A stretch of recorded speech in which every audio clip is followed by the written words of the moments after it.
Let's rewind to 1991 when I was merely 14 years old, living in a small town just outside Cedar Rapids, Iowa.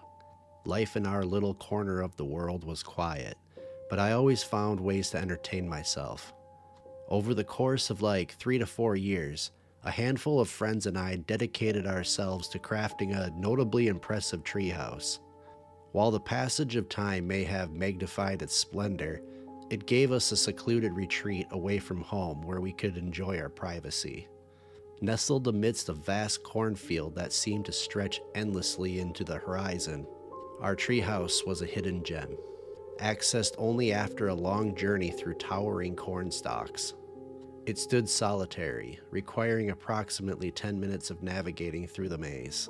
One late evening, I found myself journeying to the treehouse to meet up with my friend Mitch and tackle some homework. As I navigated through the dense and seemingly infinite cornfield with flashlight in hand, as it was twilight and quickly getting dark, I couldn't help but notice how tall and imposing the corn had become, particularly at this point in the season when it had reached its full height. In about a month's time, sections of this field would be designated for Halloween corn mazes. Upon stepping into the clear patch where our treehouse stood, I observed the absence of light inside, indicating that I had arrived before Mitch.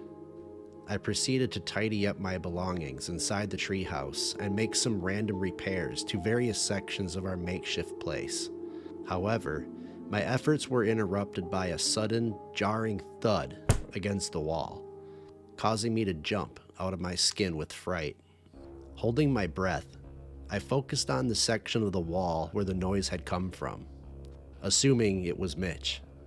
I hurried to the window and called out to him, but there was no answer.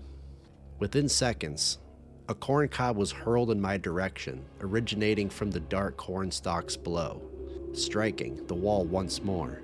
With a loud yell, I urged Mitch to stop messing around, but my words were only met with the ongoing sounds of nocturnal creatures. My apprehension eased as I caught sight of a distant light amidst the cornfield, signaling Mitch's approach.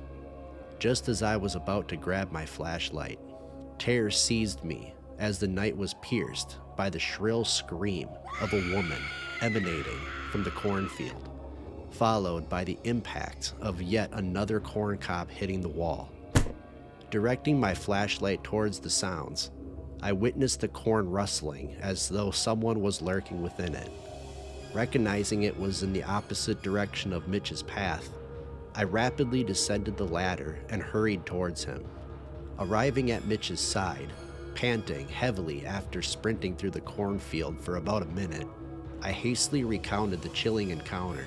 Between gasps of air, I described the terrifying situation to him. Mitch, in return, revealed that he too had heard the spine-chilling scream as he approached. We both agreed that it would be best to vacate the area, unwilling to engage with whoever or whatever might be causing such distressing disturbances. But I had to do one thing first. I needed to go back and get my bag and books. Mitch agreed he would accompany me back, and we would make it quick.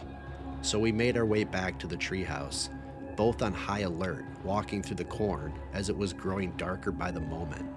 With relief, we encountered no disturbances during our return. As I ascended the ladder, Mitch diligently illuminated the surroundings with his flashlight. However, upon entering the treehouse, my heart sank as I found a middle-aged woman seated in one of our chairs.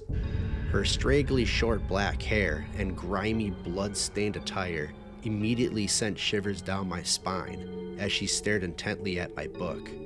Quickly, her gaze shifted to me, and our eyes met. While mine widened in terror, hers remained eerily calm and lifeless. In a moment of sheer horror, I let out a piercing scream. As my voice echoed through the stillness of the night, she responded with an increasingly sinister shriek, raising a small knife in her right hand. With an adrenaline-fueled burst of energy, I descended from the treehouse, and Mitch and I raced away from the terrifying encounter with the crazed woman, eager to leave her behind. In my haste, The importance of my books paled in comparison to the overwhelming desire to reach the sanctuary of home. In matter of minutes, we reached the spot where we typically parked our bikes, swiftly departing. Throughout the ride to my house, we chatted about the unsettling encounter, transforming our initial panic and fear into excitement and bewilderment. Mitch and I opted to keep the unsettling encounter to ourselves, refraining from discussing it with our parents and confiding mainly to our close friends. We revisited the treehouse only a few times thereafter, usually when we were in the company of others, and luckily, I managed to retrieve my books on one of those occasions. The dreadful woman never reappeared, and the location where the treehouse once stood had been transformed into an interstate, becoming little more than a distant memory. Despite this, the echoes of her terrifying screams persist, haunting me whenever I find myself alone, a reminder that the experience will forever linger in my mind.